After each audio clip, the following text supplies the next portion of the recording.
napakasamang sistema sa atin ng politika. Dahil nung nakaraan lamang pong kampanyahan, umulan ng ayuda sa napakaraming lugar. Pero nung dumating po ang bagyo at baha, hindi po natin makita kung nasaan yung mga ayuda na yan. Ginoong Pangulo, maraming ang pamintas-mintas eh. May mga nagpipintas pa. Oh, yung Blue Ribbon, hearing na naman. Yung TRICOM ng House, hearing na naman. Yung ICI, wala namang power. Dami natin naririnig na gano'n eh.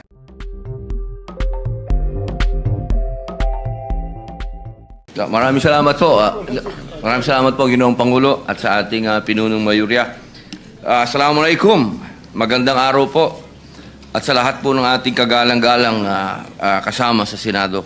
Ako po ay tumatayo ngayon upang buong puso po akong maging co-sponsor ang Senate Bill number 254 sa ilalim ng Committee Report number 9. Alam niyo po mga kababayan, ako po ay masyadong apektado dito mga nakaraang araw sapagkat halos lahat po ng sakuna ay nandoon po tayo at personal po tayong dumalo sa kalagayan ng ating mga kababayan at napansin po natin talaga na meron po talagang napakasamang sistema sa atin ng politika. Na kapag usapin na po ng politika, namimili na po tayo kung sino ang bibigyan, kung sino hindi bibigyan. Hindi po talaga makatarungan. Kaya ako po ay sumusuporta sa panukala na ito sapagkat kailangan po natin ito. Hindi naman po tayo kailangan ng magpaliwanag pa dito dahil nung nakaraan lamang pong kampanyahan, umulan ng ayuda sa napakaraming lugar. Pero nung dumating po ang bagyo at baha, hindi po natin makita kung nasaan yung mga ayuda na yan. Kaya po sana, mga mahal kong kasama, pabilisin po natin itong panukala na ito upang managot ang mga politiko na ginagamit pong kasangkapan, ginagamit na kapangyarihan, at ginagamit po nilang weapon nito para po takutin yung ating mga kababayan at pahirapan pa. Yun lamang po, maraming salamat po sa inyong lahat. Yes, Mr. President, Senator Robin Hood Padilla would like to co-sponsor the measure. I move that he be recognized. Senator Robin Padilla is recognized. Maraming salamat po, Ginoong Pangulo, at sa ating pinunong mayurya. Assalamualaikum warahmatullahi wabarakatuh. Magandang araw po uli. Ako po ay tumatayo ngayon upang ipahayag po ang aking pakikibaka, matikas, maalab na kagustuhan na maging co-sponsor ng panukalang batas na isinusulong ng aking kaibigan, Senator Bam Aquino. Ang Senate Bill number 1506 sa ilalim ng Committee Report number 10, Kadena Act o Blockchain the Budget Act. Isang panukalang magtatayo ng digital budget portal na magbubukas sa buong bayan ng lahat ng transaksyon ng gobyerno. Ginoong Pangulo, matagal na pong hinaing ng sambayanan ang tanong, saan ba napupunta ang pera ng bayan? Ilang dekada na po tayong nabubuhay sa kakulangan ng datos at katiyakan. Sa pamamagitan po ng kadena, makikita at masusundan ng bawat Pilipino ang bawat galaw ng pondo ng gobyerno.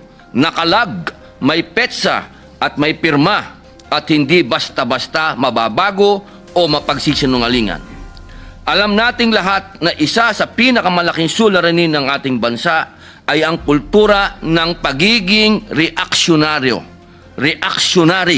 Madalas kumikilos lamang tayo kapag may problema na sa ekonomiya, sa seguridad o sa pamahalaan. Kaya po tayo ay nahuhuli sa mga bansa. Panahon na upang maging proactive po ang gobyerno at isang paraan ay ang digital transformation. Hindi na sapat ang papel at lumang sistema. Dapat na nating yakapin ang technology upang buwagin ang tinatawag ng ilan na profesionalismo sa korupsyon. Ang tanging paraan para matapos ay ang paggamit ng makabagong sistema na tapat, malinaw at maaaring suriin ng mamamayan. Tunay ngang naaangkop ang pangalan ng batas na ito. Citizens Access and Disclosure of Expenditures for National Accountability Act o KADENA.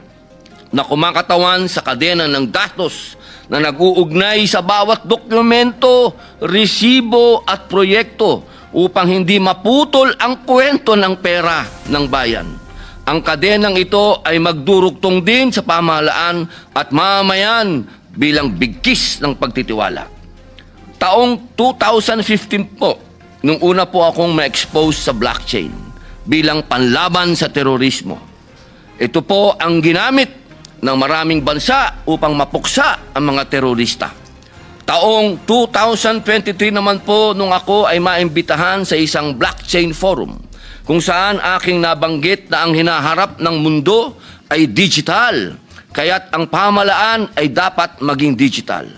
The world is going digital and our government should digitalize. Dapat tayong sumabay, hindi magpahuli. Ang technology gaya ng blockchain at open data systems ay makatutulong hindi lamang sa gobyerno, kundi pati sa maliliit na negosyo sa pamamagitan ng digital access. Nabibigyan natin ng patas na pagkakataon ang bawat Pilipino na makilahok sa ekonomiya ng mundo. Hindi na po dapat ito pagtalunan. Dahil ito po ay ginagamit na ng maraming bansa na gustong baguhin ang kanilang gobyerno at ang baguhin ang kanilang sistema. Kaya ako po ay buong puso pong sumusuporta sa Kadena Act ni Senator Bam Aquino at sa lahat po ng inisyatibong nagtutulak ng malinis, makabago at bukas na pamahalaan. Maraming salamat po. Majority Leader. Yes, Mr. President, Senator Joel Villanueva is seeking the floor for a manifestation and to co-sponsor the measure. I move that to be recognized. Senator Joel Villanueva is recognized. Thank you, Mr. President. Thank you, Majority Leader. Mr. President, esteemed colleagues, it is my honor and privilege to co-sponsor Senate Bill number 1506 under Committee Report number 10, or the Citizen Access and Disclosure of Expenditures for National Accountability, or Kadena Act. We thank our distinguished colleague, our friend, brother, sponsor, the hardworking chairperson of the Committee on Science and Technology, Senator Bam Aquino, for this landmark piece of legislation, which is a bold step, Mr. President, towards ensuring transparency, accountability, and public participation in the management of our nation's resources. Bilang isa sa mga co-author ng panukalang batas na ito, Mr. President, masasabi po natin that for too long, the processes surrounding our national budget have been shrouded in complexity, making it difficult for ordinary citizens to understand how public funds are allocated, how public funds are spent and managed. The Kadena Act addresses this by establishing a digital budget portal that will make government transactions accessible, traceable, and tamper-resistant. It will empower our citizens to scrutinize every peso spent, fostering trust in public institutions and deterring corruption. This bill is not just about technology, Mr. President. It's about transforming governance. By leveraging cutting-edge tools like distributed ledger technology and open-source systems, Kadena will ensure data integrity, interoperability, and security. It will provide real-time access to budget data, link disbursements to outcomes, and create channels for citizen feedback, making governance truly participatory. Moreover, Mr. President, the Kadena Act is a commitment to the Filipino people, a promise that their hard-earned taxes will be managed with honesty and integrity. It is a declaration that public funds belong to the people and must be used for their benefit, not for personal gain or corruption. Ginoong Pangulo, tayo na po ang magbukas ng daan tungo sa isang pamahalaang mas tapat, mas responsable at mas inklusibo. Sama-sama po nating itaguyod ang isang kinabukasan kung saan ang bawat Pilipino ay may kapangyarihang managot ang kanilang mga pinuno at masiguro na ang yaman ng taong bayan ay ginagamit upang itaas ang antas ng pamumuhay at magpatatag ng isang mas matibay na bansa. Higit po sa lahat, Ginoong Pangulo, tayo'y natutuwa dito sa panukalang batas na ito sapagkat ito po'y magiging armas. Magiging armas po ito ng mga inosente na ginagamit o minsan ay ginagamit ng mga sindikato sa kanilang mga illegal na operasyon. Again, we wish to thank our good colleague, Senator Bam Aquino, for allowing us to co-sponsored the measure, and we look forward to its immediate passage. Maraming salamat po, Ginoong Pangulo, at pagpalain tayong lahat ng ating Panginoong Diyos. Mr. President, every devastating typhoon or monsoon that flooded our streets, severely damaged houses, destroyed livelihood, hampered our day-to-day activities, and claimed lives. We are reminded of the Filipino people's unwavering resiliency. Yes, all right. But this should no longer be the conversation. Resiliency should not be celebrated when accountability is deniably lacking. Filipino people surviving yet another flood should no longer be the topic of the next news article. Our people should not be losing sleep anymore when it is raining, fearing that anytime the flood will destroy their homes. Due to the geography of our country, we are very vulnerable to calamities. The billion-peso budget allocated to flood control projects should have given our people the security that no matter how hard the rain, they are safe. Much has been said about the recent flood control issue that shocked the nation. It is now the time we have taken action. By filing Senate Bill 1215, we now demand accountability for those who took advantage of the flood control and other infrastructure budgets for their personal gain at the expense of the suffering of the people.